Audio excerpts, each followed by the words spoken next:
श्री गणेशाय नमः। श्री गुरुभ्यो नमः।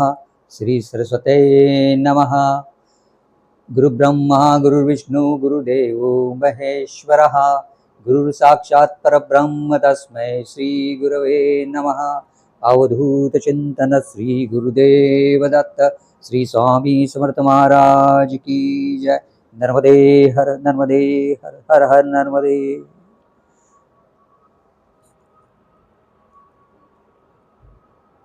मैं जयंत कुलकर्णी आप सभी नर्मदा भक्तों का श्रीपाद अर्चन भक्ति चैनल में स्वागत करता हूं। इसके पूर्व सत्र में हमने नर्मदा सुसंवाद में एक कविता प्रस्तुत की थी जिसका नाम था मेरे मन की नर्मदा मैया, माझ्या मनातील नर्मदा मैया। इस कविता के द्वारे, इस कविता के माध्यम से हमने आप सभी लोगों के सामने परिक्रमा वासियों की मानसिकता दर्शाने का प्रयास किया था। अभी इसमें हम भी एक्सेप्शन नहीं थे। जब हमने भी ये पैदल परिक्रमा 21 दिसंबर 2021 से 23 अप्रैल 2022 यानी 4 महीने 3 दिन में मैया जी की कृपा से, नर्मदा मैया जी की कृपा से, ईश्वर की कृपा से और हमारे गुरु की कृपा से ये परिक्रमा सेवा जब हमारी पूरी हुई, अब जब इस परिक्रमा के दौरान हमने जिन जिन महंतों से चर्चा की, जिन जिन महंतों के साथ सत्संग किया, उस सारी बातों को सामने रखकर ये सामने आया कि हमें भी परिक्रमा करते समय बहुत सारी चीजें मालूम नहीं थी। जैसे कि ये नर्मदा कौन है, इसकी उत्पत्ति कैसे हुई, ये परिक्रमा क्यों करनी है, किस लिए करनी है, इसे क्या प्राप्त करना है, इसके बारे में कोई जानकारी नहीं थी।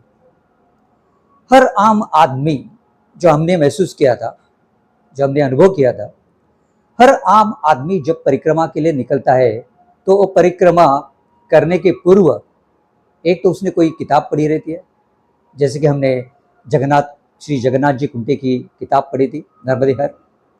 वैसे हम कुछ वीडियो देखते थे। तो इस वीडियो के माध्यम से और किताब के माध्यम से हमें तो ये जानकारी मिलती नहीं है कि ये परिक्रमा कितनी कठिन है, इस परिक्रमा में क्या क्या करना चाहिए, इस परिक्रमा में सच्चा आनंद क्या मिलता है, कभी मिलता है और कैसे मिलता है, उसके लिए क्या करना चाहिए, इस परिक्रमा में कितनी कठिनाइयों का सामना करना पड़ता है, ये जरा भी इसकी जानकारी नहीं रहती है। और हम परिक्रमा हमारे दोस्तों ने की या हमारे रिलेटिव्स ने की, ये देखकर हम परिक्रमा करने के लिए निकलते हैं। कोई कोई तो ऐसे रहते हैं जिनको ये परिक्रमा बोले तो पिकनिक लगती है, या कोई समझते ये ट्रेकिंग जैसा है, ऐसा करके परिक्रमा करके निकलते हैं। जो भी ये मानसिकता रखते हैं और पैदल परिक्रमा के लिए निकलते हैं तो 90% तो इनकी परिक्रमा पूरी नहीं होती है। और अगर पूरी हुई तो समझो इनके पिछले जन्म के कुछ पुण्य कार्य थे, पुण्य कर्म थे, पूर्व संचित थे, या इनके प्रारब्ध में मैया जी के निगडित हो थे। इसके कारण ईश्वर की कृपा से उनकी परिक्रमा पूरी होती है, लेकिन परिक्रमा का सच्चा आनंद वो उठा नहीं पाते हैं, तो उनका भ्रमण हो जाता है। वो भागते रहते हैं, दौड़ते रहते हैं। ये हमने इस कविता के माध्यम से आपके सामने रखने का प्रयास किया है। तो जैसा कहा कि ये सारी बातें किताबें में रखकर हमारी किताब नर्मदा परिक्रमा एक आध्यात्मिक अनुभूति, जो मराठी में भी है, हिंदी में भी है, आप ले सकते हैं। मेरे व्हाट्सएप नंबर में आपका पता शेयर करके मैं आपको किताब भेज सकता हूं, या आप इस किताब को अमेज़ॉन या फ्लिपकार्ट में ऑनलाइन बाय कर सकते हैं। किताब की शुल्क हिंदी किताब की 225 है और मराठी अब जो लेटेस्ट एडिशन 3 आई है इसकी शुल्क है 250। ध्यान में रखिए कि हम पुस्तक के माध्यम के द्वारा जो धनराशि प्राप्त करते हैं तो भगवत कृपा से, मैया जी की कृपा से इसका विनियोग हम अन्नदान सेवा के लिए या नर्मदा मैया की सेवा के लिए, परिक्रमावासियों की सेवा के लिए लगाते हैं। मेरे गुरु श्री शरद शास्त्री जोशी महाराज वासुदेव निवास पुणे, इनके आशीर्वाद से, श्री नर्मदा मैया के आशीर्वाद से और श्री दत्तात्रेय गुरुदेव दत्तात्रेय महाराज के आशीर्वाद से आज तक हमने 14 बार ये अन्नदान सेवा की है, जिसमें लगभग 8,000 आदमियों के लिए हमने खाने का प्रबंध किया है। ये सारी सेवा हमसे नर्मदा मैया ने और हमारे दत्तात्रेय महाराज गुरु के आशीर्वाद से हुई है। इसमें हमारा कोई सहयोग नहीं है, इदम न मम। तो आप लोगों का भी ये सहयोग इस अन्नदान सेवा में हो सकता है जब आप इस किताब को लेंगे, ताकि आपके सामने बहुत सारी इसकी इंफॉर्मेशन, इसकी डिटेल्स आपको मिल जाएगी। परिक्रमा के तीर्थों के बारे में, परिक्रमा क्यों करनी है, किस लिए करनी है, ये नर्मदा कौन है, वैसे ही नर्मदा मैया के किनारे में जो मंदिर है उस मंदिरों के बारे में जानकारी, वो जो संत है उन संतों के बारे में जानकारी, और मुझे जो सिद्ध पुरुष मिले उनके बारे में जानकारी, और ईश्वर की कृपा से जो दैवी अनुभूति मुझे प्राप्त हुई उसके बारे में भी किताब में लिखा है। ये सब लिखने का उद्देश्य एक ही है कि आप सभी के सामने ये रखकर आपकी भी परिक्रमा आनंददायक हो जाए, आपको भी काफी अच्छी अनुभूति मिल जाए, मैया जी के दर्शन हो जाए, आपके अधिष्ठाता, आपके ईश्वर, उसकी अनुभूति मिल जाए, अपनी आत्मानुभूति मिल जाए, अपने स्वरूप का ज्ञान हो जाए। ये प्रयास है और कोई प्रयास है नहीं। तो मेरी आप सबसे विनंती है कि इस वीडियो को पूरी तरह देखिए और आपके सारे रिश्तेदार, दोस्तों और मित्रों के साथ इसको शेयर कीजिए, लाइक कीजिए और इसको सब्सक्राइब कर लीजिए। वैसे भी आपके कमेंट्स में भी आपको इसके बारे में जो लगा या आपको जो भी कोई सवाल है आप कमेंट्स में लिख सकते हैं। इस सवालों का जवाब देने का मैं अपनी अल्प बुद्धि से प्रयास करूंगा। तो जैसे कहा कि ये नर्मदा परिक्रमा करने के पहले हमें जानना बहुत जरूरी है कि ये नर्मदा मैया कौन है। तो आज की इस विषय में हम चर्चा करेंगे, जिसका मुख्य विषय रहेगा नर्मदा आख्यान। इसमें हम जानने की कोशिश करेंगे ये नर्मदा मैया कौन है, इसकी उत्पत्ति कैसी हुई है और इसका महात्म्य क्या है। और मुझे आशा है ये जानकर आप जो भी परिक्रमा करना चाहते हैं, जैसे भी परिक्रमा करना चाहते हैं, अगर आपकी शारीरिक क्षमता हो तो आप चलकर परिक्रमा कर सकते हैं। अगर शारीरिक क्षमता नहीं हो तो आप अपने वाहन से या ट्रैवलर के वाहन से 15-16 दिन की परिक्रमा कर सकते हैं, या उतनी भी नहीं कर पाए तो आप उत्तर वाहिनी 1 दिन की कर सकते हैं, जिसमें 21 किलोमीटर चलना पड़ता है। चलो तो अब हम जान लेंगे नर्मदा आख्यान के बारे में। सबसे पहले नर्मदा मैया की स्तुति करके हम इसका प्रारंभ करेंगे। नर्मदाय नमः प्रातः, नर्मदाय नमो निशे, नमस्ते नर्मदे देवी त्राहि मां भवसागरात्। अर्थात इसका मतलब है इस नर्मदा मैया को हम सवेरे शाम नमस्कार करते हैं और हम इच्छा रखते हैं कि हे मैया, आपकी कृपा हम पर सदैव बना रहे और हमें अपने इस संसार के भवसागर से हमारी नैया पार करें। चलो तब जान लेते हैं नर्मदा आख्यान। अब ये नर्मदा आख्यान का मूल स्रोत हमारे पुराणों में लिखा है। अब थोड़ा सा हम फ्लैशबैक करके पिछले युगों में जाएंगे। जैसे कहा है, आज हम जानते हैं कि इस सारे संसार को, इस सारे पृथ्वी को अलग अलग खंडों में विभाजन किया है। जैसे हम कहते हैं आशिया खंड, जिसमें भारत आता है, यूरोप खंड आता है, यूएस आ जाता है, अमेरिका आ जाता है। तो ये सब खंड बाद में हुए। सबसे पहले ये सारी पृथ्वी करके लोग जानते थे। पृथ्वी नाम पृथु राजा के ऊपर से पड़ी है। इसका रेफरेंस श्रीमद् भागवत में इसका उल्लेख किया गया है। तो पृथु राजा के नाम से ये पृथ्वी करके जानी जाती है और हमारा भारत देश भरत राजा के कारण इसको भारत नाम पड़ा है। तो हमारी ये भारत भूमि कैसी है? तो इस भारत भूमि में ईश्वर ने अवतार लिया है। अब ईश्वर कभी अवतार लेते हैं जब जब धर्म का नाश हो जाता है, अधर्म बढ़ जाता है, संत सज्जनों का संरक्षण करना पड़ता है, तो उसी के लिए भगवान दौड़कर नीचे पृथ्वी पर अवतरित होते हैं। अवतरित होना यानी नीचे आ जाना और अपना कार्य कर लेते हैं।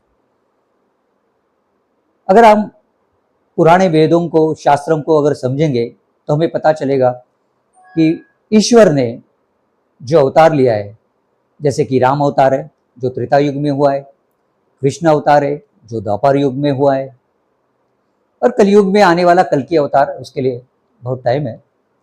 तो ऐसे अनेक अवतार हुए, परशुराम अवतार हुआ है, वामन अवतार हुए।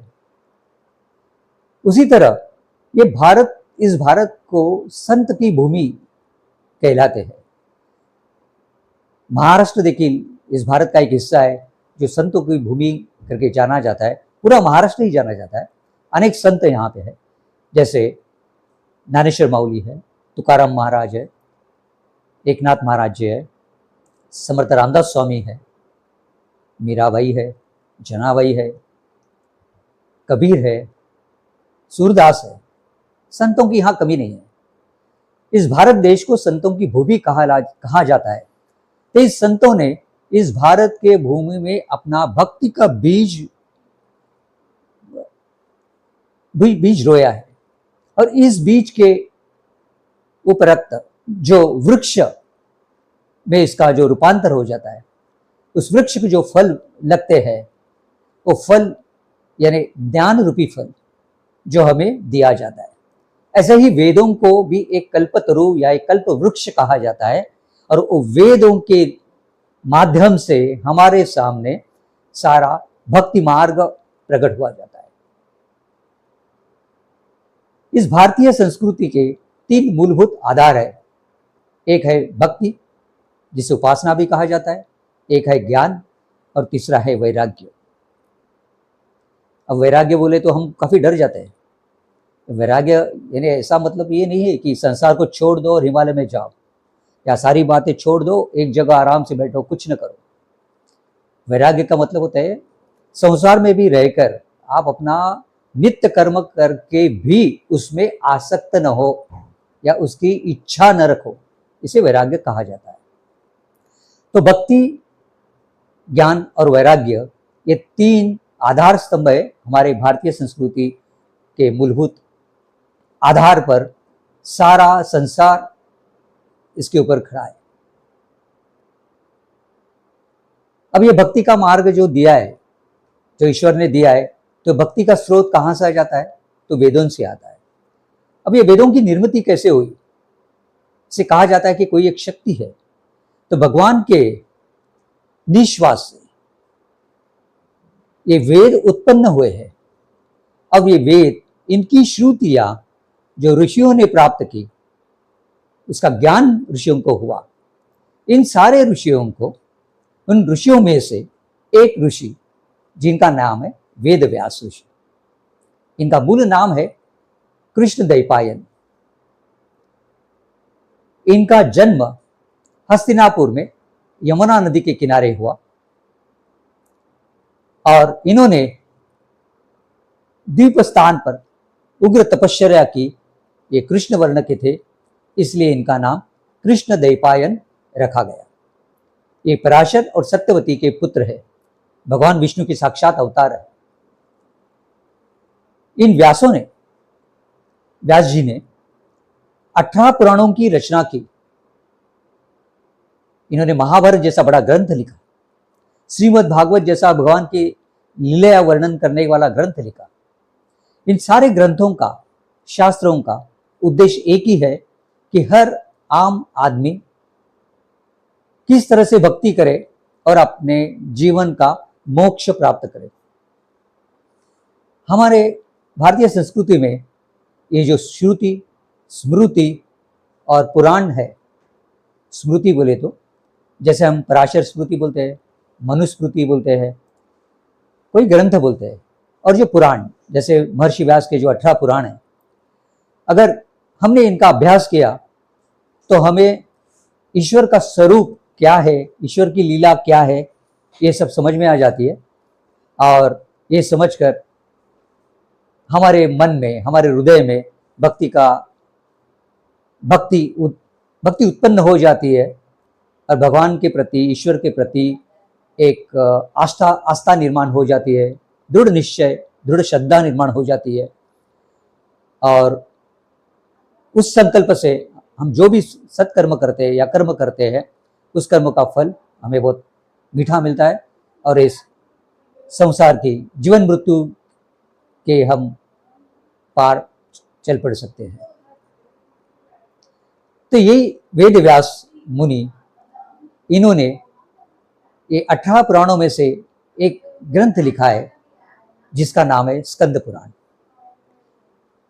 ये स्कंद पुराण के अवंती खंड में जो रेवा खंड है, इसमें वेदव्यास मुनि ने नर्मदा मैया के सारे तीर्थों का वर्णन किया है। नर्मदा मैया कौन है, इसकी उत्पत्ति कैसी हुई, इसके किनारे कौन से तीर्थ है, इसकी परिक्रमा कैसी महत्वपूर्ण है, इससे क्या प्राप्त हो सकता है, कैसे मोक्ष प्राप्त हो सकता है, ये सारी बातें, ये सारी चीज़ें उन्होंने अपने स्कंद पुराण में अवंती खंड के रेवा खंड में लिखा है।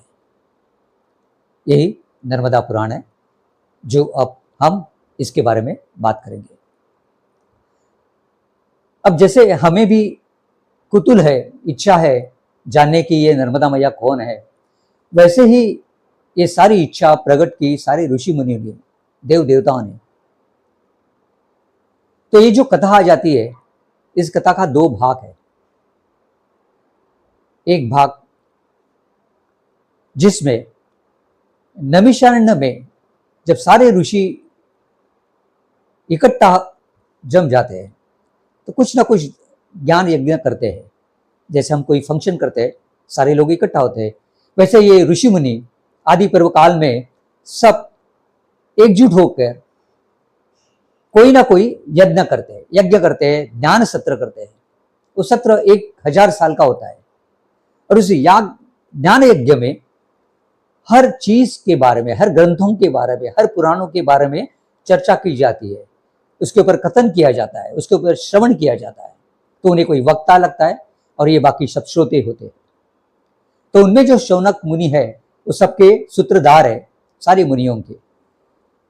तो इस नैमिषारण्य में जब ये सारे मुनि इकट्ठे हुए थे, तब सूत मुनि, सूत है जिनका मूल नाम है उग्रश्रवा, जैसे हम बोलते हैं कि कोई पौराणिक है वो पौरात्य करता है, वैसे ही उग्रश्रवा ऋषि जब आते हैं तब शौनकादि मुनि इनका आदर सत्कार करते हैं, आदरातिथ्य करते हैं, उन्हें प्रणाम करते हैं और फिर उन्हें उच्च आसन पर बिठाकर सभी जन उनसे प्रार्थना करते हैं, हे ऋषिवर, हे मुनिवर, आप काफी ज्ञानी हैं, आप महान हैं, आप वेद व्यास ऋषि के शिष्य हैं, आपका ज्ञान का तेज 12 सूर्यों के समान है।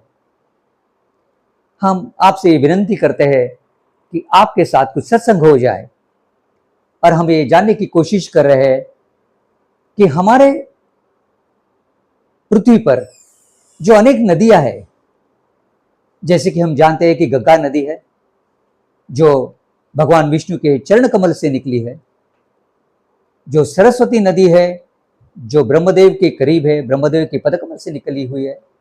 तो ये तीसरी नदी जो है, जो नर्मदा नाम से जानी जाती है, वो भगवान शिव के कारण इसकी उत्पत्ति हुई।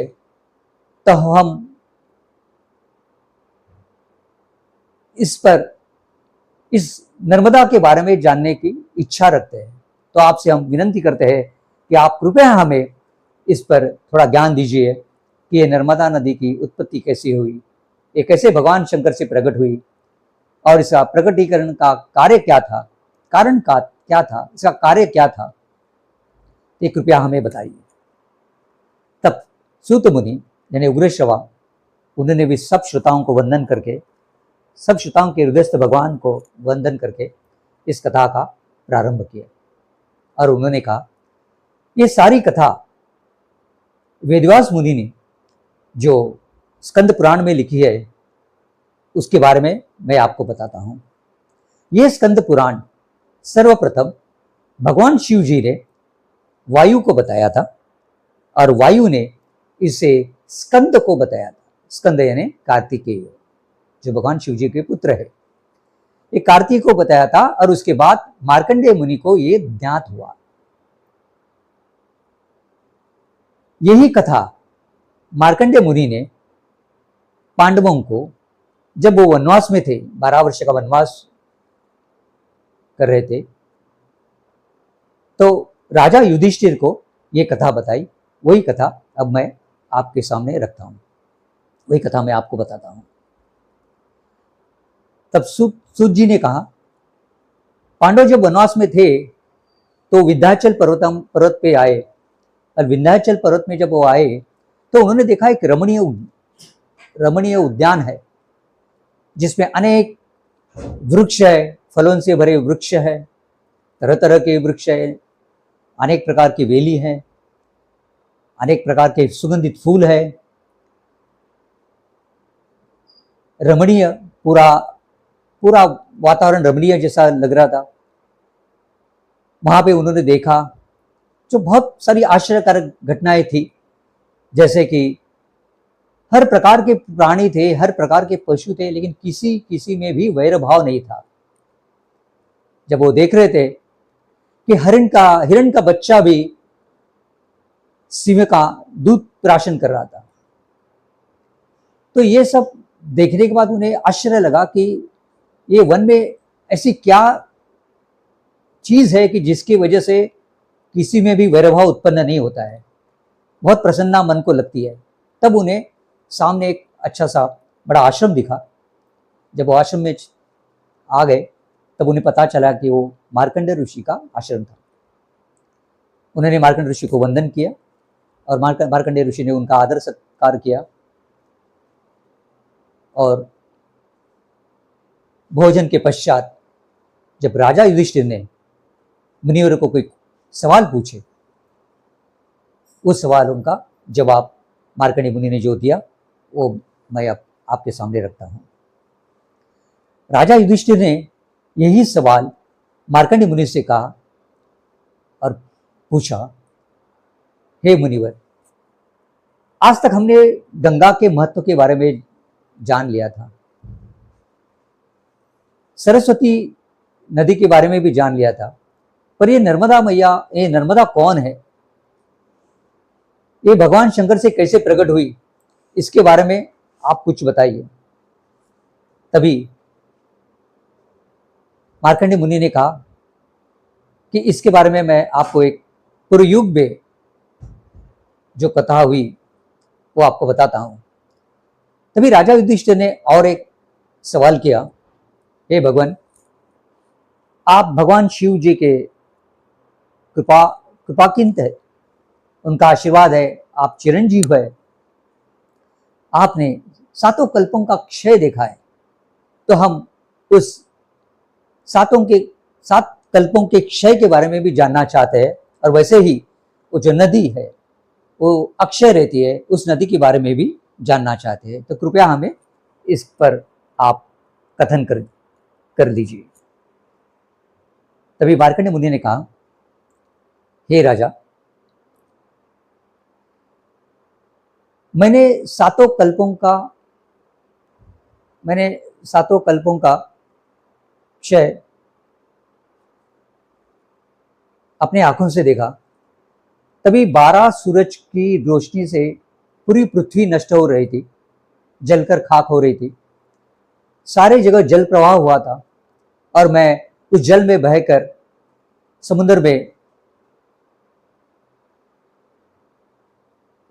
समुद्र में मैं भी बहकर जा रहा था। उस समय मैंने एक सुंदर सी नदी देखी, और नीलकमल दल समान जिसके नेत्र है ऐसी एक कन्या देखी, और उसी समय मैंने देखा कि कोई तो एक बोट पर, एक नाव पे कोई तो सवार है। जब नजदीक गया तो पता चला कि मनु करके है, तो उस मनु ने मुझे अपने नाव में ले लिया, और मैंने मनु से यही सवाल किया कि ये नीलकमल दल नेत्र कौन है, उसके बारे में मुझे जानकारी चाहिए। तब मनु ने मुझे जो कहा वो मैं आपको बताता हूँ। तब मनु ने कहा कि ये नर्मदा है, ये शिवपुत्री है। फिर इसकी कथा ऐसी है कि भगवान शिव जी ने वृक्ष पर्वत पर यानी विंध्याचल पर्वत पर उग्र तप किया, समाज कल्याण के लिए उग्र तप किया। तब उनके शरीर से जो स्वेद यानी पसीना बह रहा था, उस पसीना ने पूरे पर्वत को आर्द्र किया और उससे एक सरिता उत्पन्न हुई और उस सरिता का एक बालिका के रूप में वो प्रकट हुई और उस बालिका ने हजारों वर्ष भगवान शिव जी की आराधना की, तपस्या की। उस पर भगवान शिव जी और उमा पार्वती प्रसन्न हुए और उन्होंने उसे कहा, हे बालिके, मैं तुम पर प्रसन्न हूं। ये तपस्या तुमने किस लिए की, तुम्हारी क्या इच्छा है? तब उस बालिके ने कहा, जन कल्याण के लिए मेरी कुछ इच्छा है, वो मैं इच्छाएं आपके सामने रखती हूँ। आप मुझे आशीर्वाद दीजिए और मेरी इस इच्छा को पूर्ण कर लीजिए।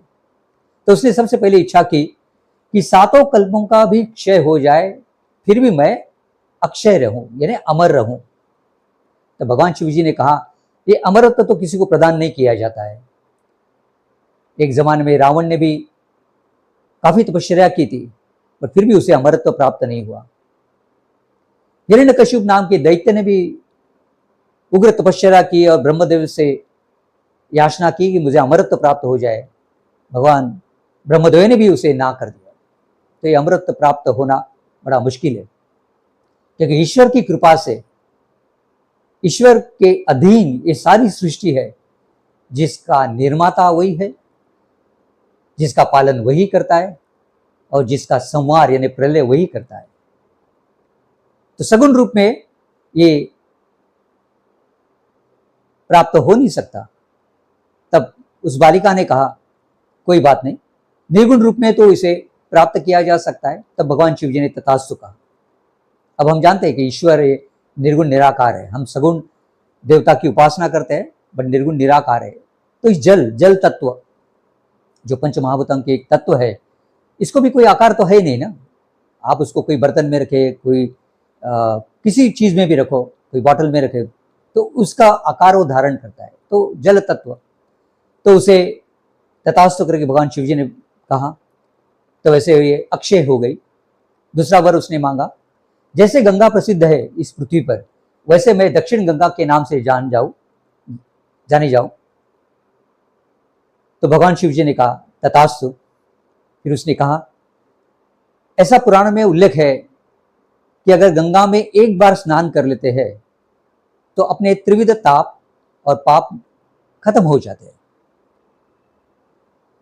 वैसे ही सरस्वती में 3 दिन और यमुना में 7 दिन स्नान करने से मनुष्य के त्रिविध ताप खत्म हो जाते हैं, या पापों का संहार हो जाता है, या पाप नष्ट हो जाते हैं। तो मेरे केवल दर्शन मात्र लोगों के त्रिविध ताप खत्म हो जाए, पाप खत्म हो जाए। तो भगवान शिव जी ने तथास्तु कहा। फिर इस बालिका ने कहा, मेरे अंतर्गत जितने भी कंकर है यानी जितने भी पत्थर है, तो भगवान शिव जी आपके नाम से जाने जाए। तो उन्होंने भी उसे तथास्तु कहा। अगर आप नर्मदा परिक्रमा अगर पैदल करेंगे, तो आप जब बकावा गांव में आएंगे तो वहाँ पे एक बड़ी शिवलिंग की फैक्ट्री भी वहाँ पे दिख पड़ेगी। वहाँ बड़े बड़े शिवलिंग बनाए जाते हैं। तो नर्मदा के किनारे ऐसे कहते हैं कि जो रेड कलर के पत्थर हो जाते हैं, जैसे हम गणपति बोलते हैं, वो गणपति भी मिलते हैं, शालिग्राम मिलते हैं, वैसे ही शिवलिंग भी प्राप्त होते हैं। तो ये सारी चीज़ें अगर आप प्राप्त हो जाए तो इसकी प्राण प्रतिष्ठा वापस करने की जरूरत नहीं होती है। आप इसे आपके मंदिर में रखकर इसकी पूजा कर सकते हैं। तो इस तरह नर्मदा जी ने ये वरदान मांगा कि मेरे हर कंकर यानी हर पत्थर ये शिव स्वरूप बन जाए। फिर उसने भगवान शिव जी से भी प्रार्थना की कि अगर किसी को मृत्यु मेरे किनारे आ जाए तो उसे शिवलोक प्राप्त हो जाए और आप मेरे यहाँ स्थित हो जाए। आपके पंचायतन के साथ आप मेरे यहाँ स्थित हो जाए। तब भगवान शिव जी ने उसे वरदान दिया कि तेरे उत्तर तट पर सारे देव गंधर्व सब वहाँ पे अपना निवास करेंगे और मैं खुद अपने गणों के साथ और पितरों के साथ दक्षिण तट पर निवास करूंगा। तो इसी तरह अगर देखा जाए तो नर्मदा मैया के उत्तर तट पर सारे देव कार्य होते हैं और दक्षिण तट पर सारे पितरों के कार्य हो जाते हैं। तो ये नर्मदा कौन है? तो ये शिवपुत्री है। भगवान शिव जी का वरदान उसे प्राप्त हुआ है और भगवान शिव जी उसमें समाविष्ट है, उसके जल में समाविष्ट है। नर्मदा जल पवित्र है।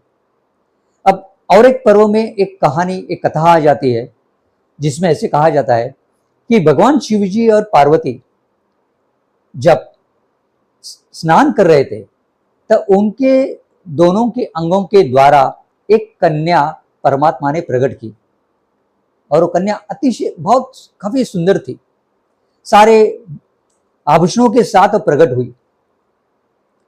उस सुंदर बालिका को देखकर भगवान शिव जी और पार्वती भी खिल उठे। जैसे छोटी बच्ची की तरह वो दौड़कर चल रही थी। आपने नर्मदा मैया का रूप देखा होगा, जब अमरकंटक से वो निकलती है तो एक पतली सी धारा में निकलती है और आगे चलते चलते वो बड़ा सा रूप, महाकाय रूप धारण करके महासागर को अंतिम में मिलती है।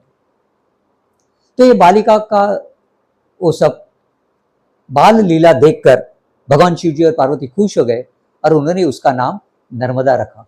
नर्म यानी आनंद, खुशी, दा यानी देने वाली, जो खुशी दे रही है, जो आनंद देती है, वो नर्मदा है।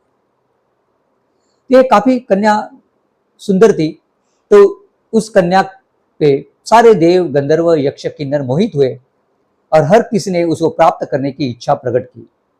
तब भगवान शिव जी ने कहा, जो सामर्थ्यवान होगा, जो तेजस्वी होगा, वही उसको प्राप्त करेगा।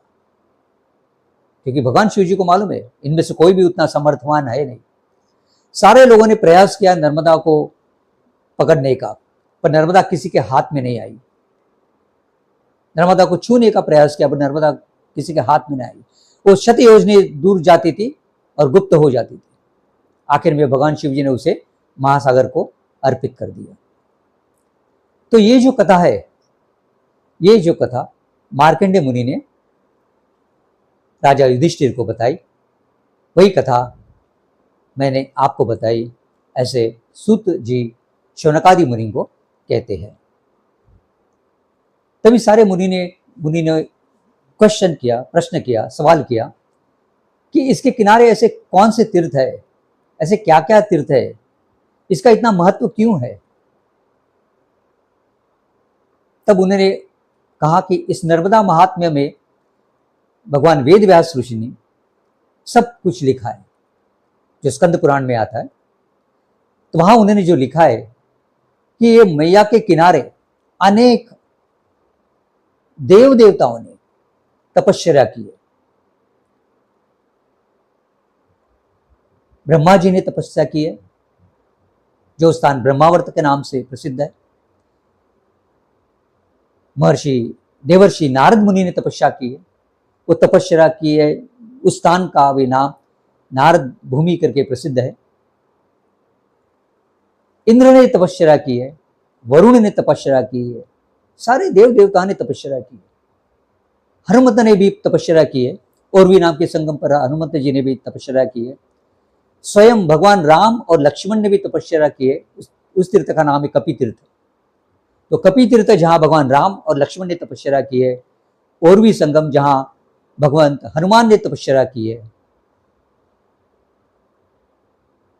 ये सारे तीर्थ महत्वपूर्ण है, क्योंकि हर देव देवताओं ने अपनी उग्र तपस्या करके भगवान शिव जी को प्रसन्न किया और उनसे वरदान प्राप्त किया, और उनके नाम पर एक शिवलिंग प्रतिष्ठापित कर दिया। इसलिए उस तीर्थों का महत्व है। और ऐसे भी कहा जाता है आज भी उसके किनारे हर ऋषि मुनि सूक्ष्म रूप में तपस्या कर रहे हैं। हर किसी का कमंडलू एक दूसरे को लग रहा है। तो जब आप उसकी परिक्रमा करते हैं मैया के किनारे से, नर्मदा मैया के किनारे से जब आप परिक्रमा करते हैं, आप चलते हैं, तब उस सूक्ष्म रूप के ऋषि मुनियों की जो तपो ऊर्जा है, वो तपो ऊर्जा मनुष्य को मिलती है और मनुष्य का चित्त शुद्ध हो जाता है। चित्त शुद्ध होने से उनका मन शुद्ध हो जाता है और उसके अंतरंग में भक्ति उदय जन्म लेती है या उदय हो जाती है। जैसे अंतःकरण के 4 भाग है, मन, बुद्धि, चित्त और अहंकार। ये सब चोर है। मन को देखिए आप, मन कभी स्थिर नहीं होता, भला हम कुछ भी करना चाहे, मन तो यहीं वहीं घूमते रहता है। तो इस मन को कैसे साबुत किया जाए, इंद्रिय निग्रह कैसे किया जाए, ये सारी बातें बहुत जरूरी है, महत्वपूर्ण है।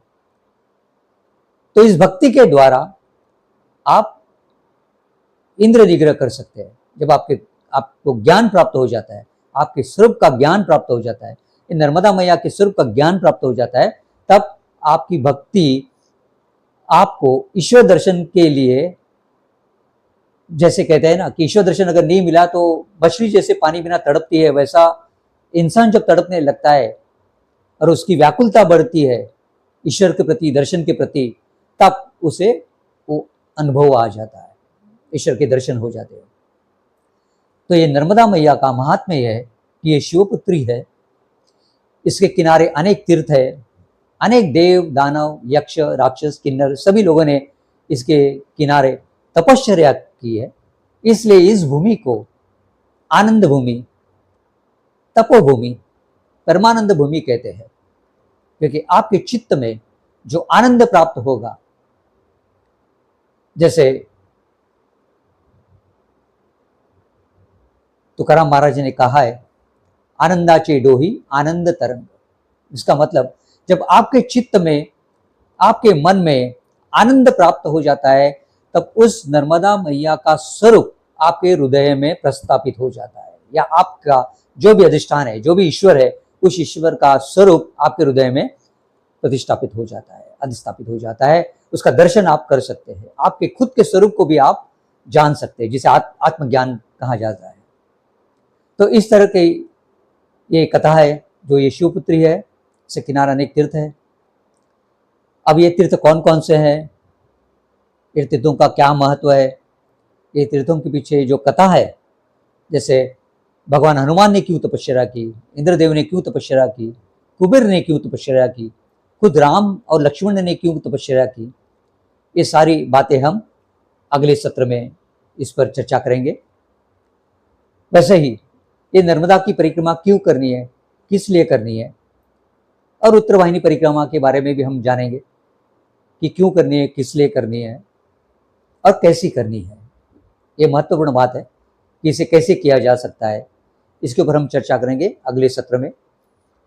अब आशा है कि ये जो भी कुछ बातें आपके सामने रखने का प्रयास किया है, ताकि ये नर्मदा मैया कौन है, इसका महात्म्य क्या है, फिर इसकी परिक्रमा क्यों करनी है, किस लिए करनी है और इससे क्या प्राप्त करना है, ये हम अगले सत्र में बात करेंगे।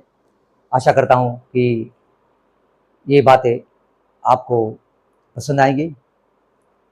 आपका अगर कोई सवाल है, आप बिना झिझक के आपके कमेंट्स कर सकते हैं, कमेंट्स में इसको लिख सकते हैं, या आप मुझे फ़ोन कर सकते हैं। अगर कोई पुस्तक लेने के लिए सोच रहा है, मराठी या हिंदी किताब लेना चाहते हैं, तो मुझसे ले सकते हैं या ऑनलाइन अमेज़ॉन या फ्लिपकार्ट से खरीद सकते हैं। अब इतना ही कह के मैं अपने शब्दों को विराम देता हूँ, और आज की ये सेवा नर्मदा मैया के चरणों में, श्री दत्तात्रेय महाराज के चरणों में, श्री स्वामी समर्थ के चरणों में और मेरे गुरु शरद शास्त्री जोशी महाराज के चरणों में समर्पित करता हूँ। और जो भी कुछ अच्छा लगा वो आप लेकर आपके जीवन में इन नर्मदा परिक्रमा करके इसका आनंद लीजिए।